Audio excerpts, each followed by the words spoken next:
Good morning, good afternoon, and welcome to this week in Renewables, your bite-sized roundup of the renewable stories over the last 7 days.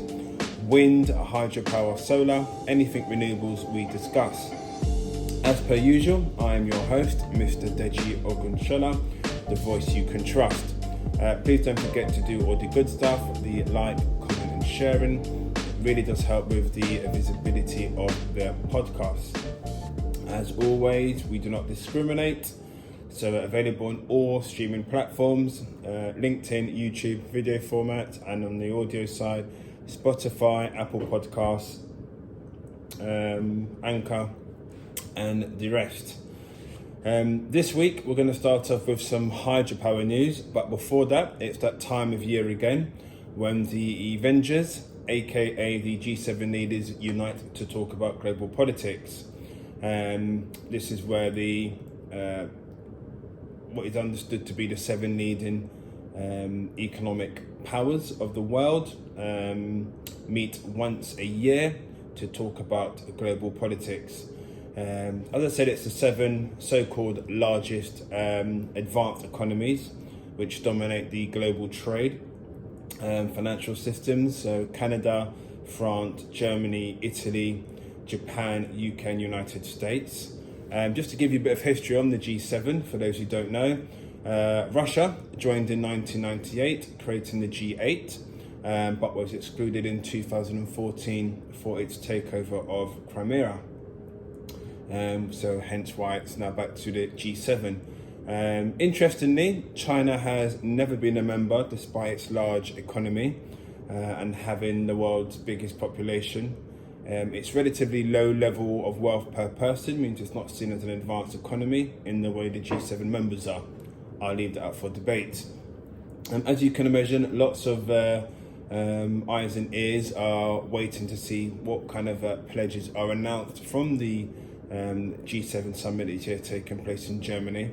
What will be quite 2 things which will be kind of significantly on the list will be the ongoing war in Ukraine and of course the pledges for climate change. So be interesting to see over the next couple of days of any major announcements, and of course next week I will be discussing any of those which are announced on the renewable side.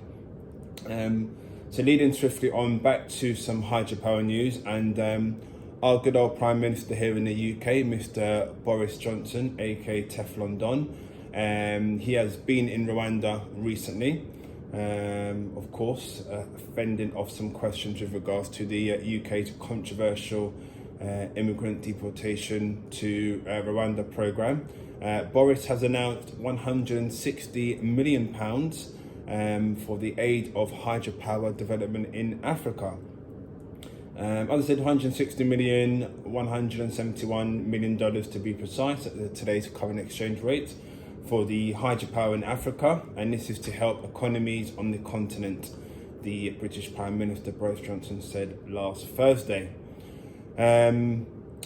Boris Johnson commented that he felt very strongly about the Commonwealth, and it's not just about imports and exports, but partnerships that they build and doing more together to ensure everyone's prosperity in a new green industrial revolution. Commented at the time, it's great to announce the British international investment is putting £160 million into hydropower in Africa. This will hopefully create 180,000 jobs, including here in Rwanda, where he was at the time when he made this announcement, whilst at the same time cutting carbon emissions and generating electricity for 3 million homes across the continent.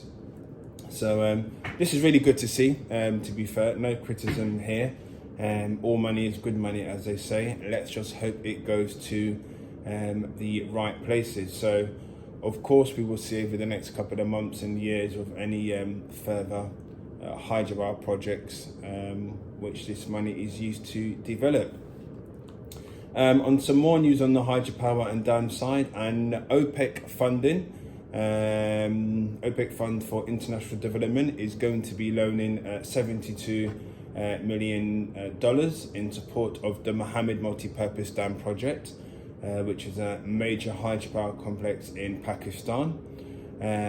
This project is due and aimed at increasing the sustainable water supply of agriculture and human consumption, and the improved resilience to flooding. So interesting to see how that money will be spent there on that particular project. It has been a project I've been involved with on the recruitment side, so interesting to see what happens there. Moving on from some hydropower news on to solar, and Canadian Solar Group have recently signed an agreement with Green Power Europe for 320 megawatts of solar projects in Italy. I know personally myself, the Italian market seems to be very much booming. The number of vacancies I've received from a recruitment aspect has increased over the last couple of months. I actually have 2 Italy requirements in hand, so very much not surprised at this latest news coming from Canadian Solar. The portfolio itself will consist of 4 development projects in the Sicily and Sardinia region, and is being sold following an international tender process. The agreement itself will see Green Power Europe complete the sale of projects to Canadian Solar once they have reached a ready-to-build stage. So really good news. Profera, an independent financial advisor with a track record in the Italian renewable energy market, has acted for Green Power Europe and its exclusive financial advisor for marketing and executing the transaction. So really good news there. More news coming from Europe on the solar side, and RWE has begun construction of its 44 megawatt solar project in Portugal. The project itself is located in the capital Lisbon, in Morgável, one of the sunniest regions in the country. The project itself is going to reach full commissioning planned for 2023 next year. Some technical points there for those who are interested. RWE is using 91,000 bifacial modules for the solar plant to maximize its generation. The module installation itself is scheduled to begin in the late summer on an area of about 100 hectares. Construction work for the solar system will be carried out by Omix in Portugal, while Constructia Electronica is responsible for the work on the substation and for the grid connection. So good news there to see some progress on that particular project. Some more news on the solar side of things, and GE and again is to deliver Turkish hybrid renewable plant. This project itself is going to consist of adding 30 megawatts of solar capacity to an operational 32 megawatt wind farm. This is really good. GE and its regional partner Inegen have been selected by Satraval to build one of the first hybrid wind solar projects in Turkey. The plant is composed of a 32 megawatt wind farm commissioned back in 2020 that will be integrated with a 30 megawatt solar plant. It's been commented that adding the solar to the wind farm will enable the overall higher capacity factor and availability for the plant, while delivering dispatchable renewable energy into the grid, since the sun shines during the day and the wind often blows strongly at the night. So good combination of resources there. GE Renewables hybrid CEO, Mr. Prakash Tranda, commented about this project recently that this project is another stepping stone for the growth of hybrid power plants in Turkey. The project itself will help accelerate Turkey's energy transition by optimizing scarce infrastructure and improving capacity factor of an existing plant, enabling intelligent dispatch of power and supporting our customer to deliver more renewable energy. So really good news there coming by way of Turkey.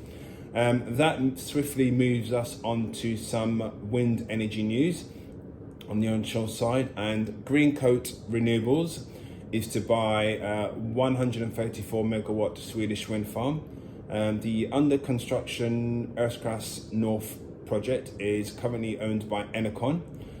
Green Coach Renewables is to acquire the project itself from Enercon for an undisclosed price on a forward sale basis.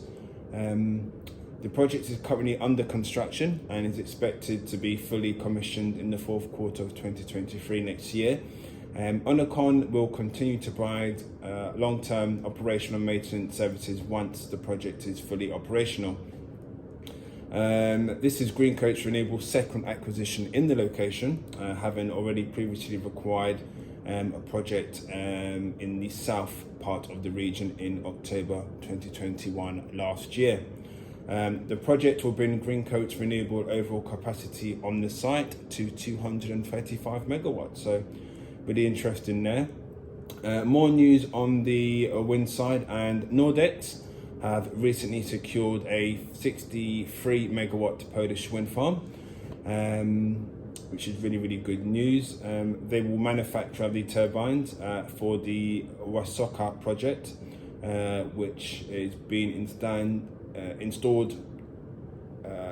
Installation is being planned for mid 2023 next year.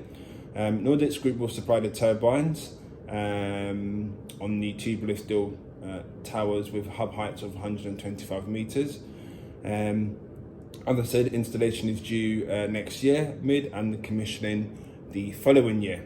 OX2, who've been mentioned a lot of the time on This Week in Renewables, they will take over technical and operational management of the wind farm for the owner, who is the Inka Group. This is the first order from Poland for the specific N149-5X turbines. And some final news here on the hydrogen side. As I said, I will try to kind of vary my renewable stories. It was commented that I'm not talking about hydrogen much, so I'm going to try and feature that weekly. On the hydrogen side, RWE, ENBW, JV partnership, among others, have unveiled a 100 megawatts green hydrogen scheme. Other members of the group are Rain Energy and Rostock Port, where the plant is to be built. The joint venture, as I said, has unveiled plans of a 100 megawatt green hydrogen plant at the port of Rostock on the northeast coast of Germany. The final investment decision has not yet been made and will only be planned once the funding decision has been received. The four partners each hold approximately 25% of the new company, and the aim is to set up and expand sustainable and green production of distributed structures of hydrogen. So really interesting news there, and of course I will continue to update you once I receive more information about that particular project. That, my friends, concludes This Week in Renewables. A bit of hydropower, a bit of wind, a bit of solar, and a bit of hydrogen. Don't forget to do all the good stuff, like, comment and sharing. I've been your host, Mr. Deji Ogunsola, and of course, have a wonderful week. Take care, God bless, goodbye.